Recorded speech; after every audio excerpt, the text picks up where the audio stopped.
There is only one thing that gives you both of those two things, which is technological supremacy. This is Chamath Palihapitiya from the All In podcast, talking to Tucker Carlson about how America is still leading with tech, and it better stay that way, otherwise we're going to be in a lot of trouble.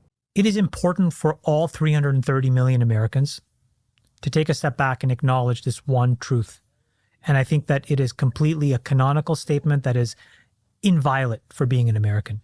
We are the single most important country in existence in the world.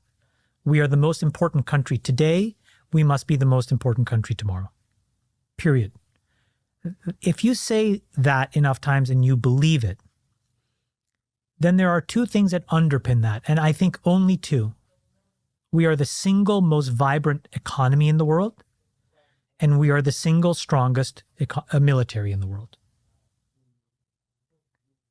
And if you can agree to those two things, which I think should be non-controversial, if you say, meaning, like if I said to you, hey, Tucker, we make the best oranges and burritos in America.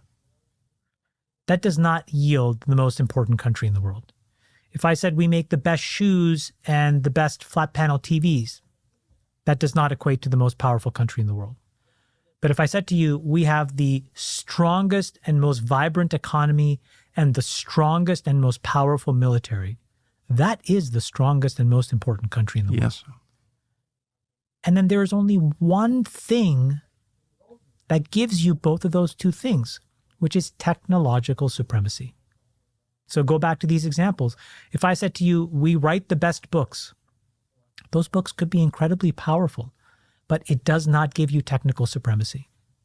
If I said to you that we have the most abundant energy, oil fields, nat gas, it's important, but it does not give us technological supremacy. Those that get there will be in a position to create the most vibrant economy. They'll take that money and then create the most powerful military. They'll put those two things together. They'll be the most powerful country. So I think today, sitting here, January of 2025, we are in an existential risk of losing our place in the world.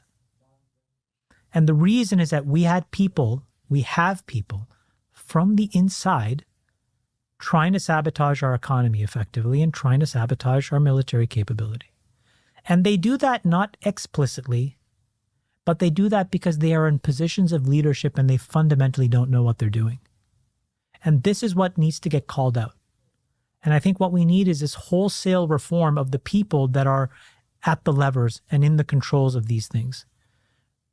The lack of economic judgment, the lack of military judgment is ruining America's ability to be the most important country in the world. All right, so let me dumb that down for you just a little bit. Basically what he's saying is there is a technological revolution coming, and it basically is here already. Like if you look at drone warfare, that would be one example. AI is what this is really about. The way we sort information, get information, the surveillance state, all of these things. If we don't lead on these things, if let's say China is able to lead on all of the drone technology, on all of the surveillance technology, on all of the AI and how we get our information and when we get it and what information we get, we are going to be screwed real quick. How do things get bad? It's very slowly and then suddenly, right? After failing at the ballot box in November, are the globalists ramping up pandemic fears in order to regain control? Just weeks before President Trump's inauguration, Governor Gavin Newsom has declared a bird flu state of emergency, granting himself sweeping powers reminiscent of COVID-19 policies. This follows a severe case of H5N1 bird flu reported in Louisiana.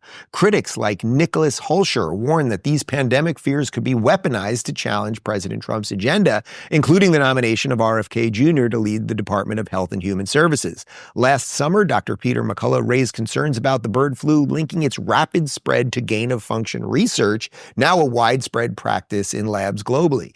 Dr. McCullough emphasizes the importance of early prevention and recommends a contagion emergency kit from the Wellness Company.